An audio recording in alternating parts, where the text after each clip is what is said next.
Good morning, Centrally Elementary. Mrs. Fugger here this morning. It is Wednesday, March 4th, 2026. Today for lunch, you're having a hamburger on a bun with baked beans, garden salad, pears, and choice of fruit. We have a birthday in the building today. Happy birthday to Elizabeth Older. I hope you have a fantastic birthday here at school today.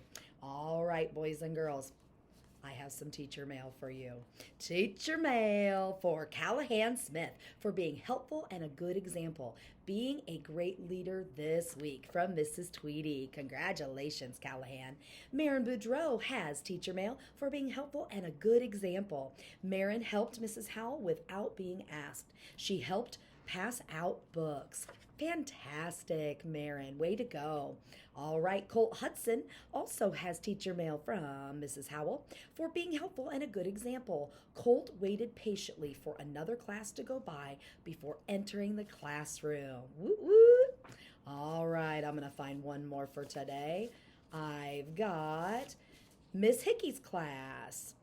Miss Hickey's class were great examples of high five hawks during reading buddies from Mrs. Howell's class. That's wonderful. When we're doing those leadership pair-ups, when we're doing reading buddies, it is so awesome how our kiddos, usually that are a little older, are trying to impress and be wonderful high five hawks as an example to anyone younger than them. And I see that through the hallway. I see that in the lunchroom. Boys and girls, that's part of leadership, is saying, you know what, I'm going to set a good example and be my very best, because that is being watched by those younger than you. I remember looking up to people older than me when I was in school, and I thought, ooh, the ones doing the right thing, I want to be just like them.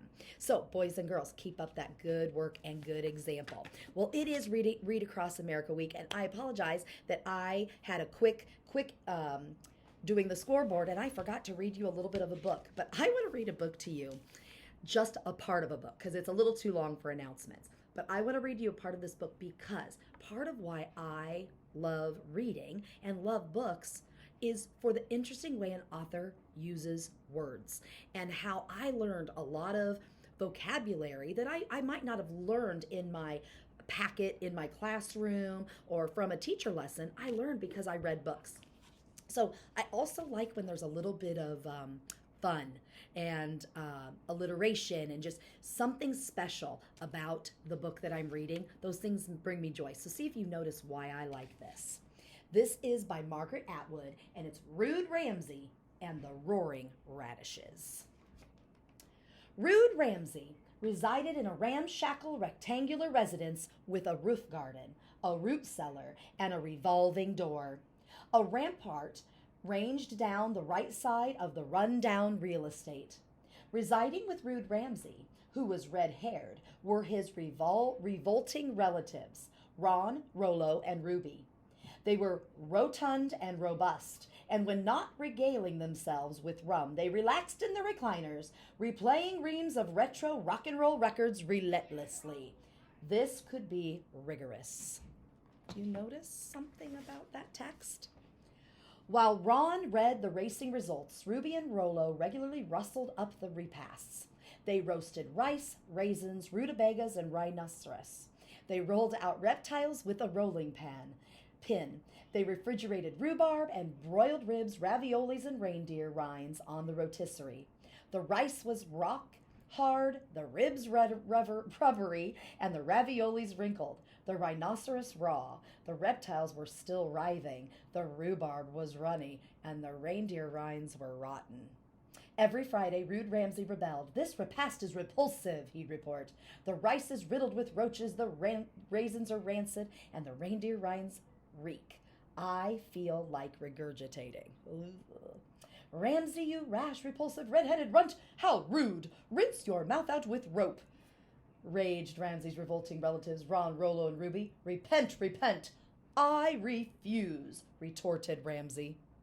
Now, I just gave you a sneak peek into this story, which is an interesting story about a little boy and some uncles who live with him that are a little interesting, let's say.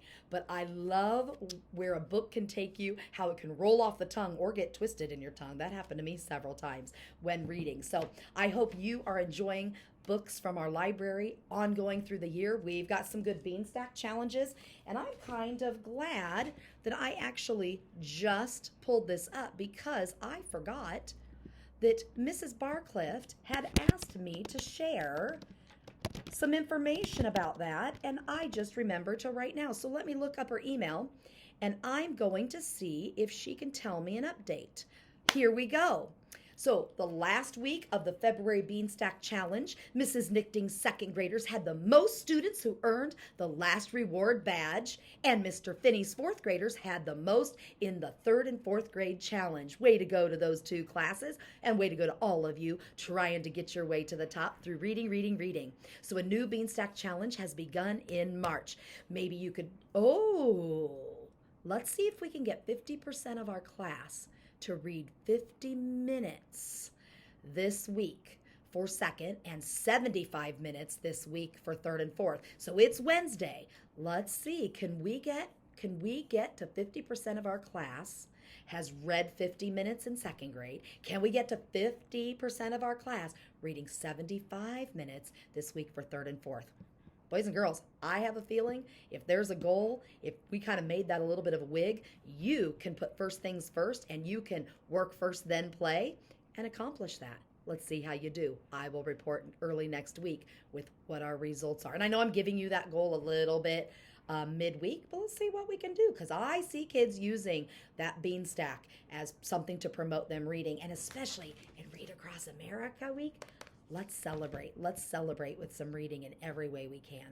All right, boys and girls, let's stand together and say our Pledge of Allegiance and start this wonderful Wednesday. I pledge allegiance to the flag of the United States of America and to the republic for which it stands, one nation, under God, indivisible, with liberty and justice for all. Have a wonderful Wednesday.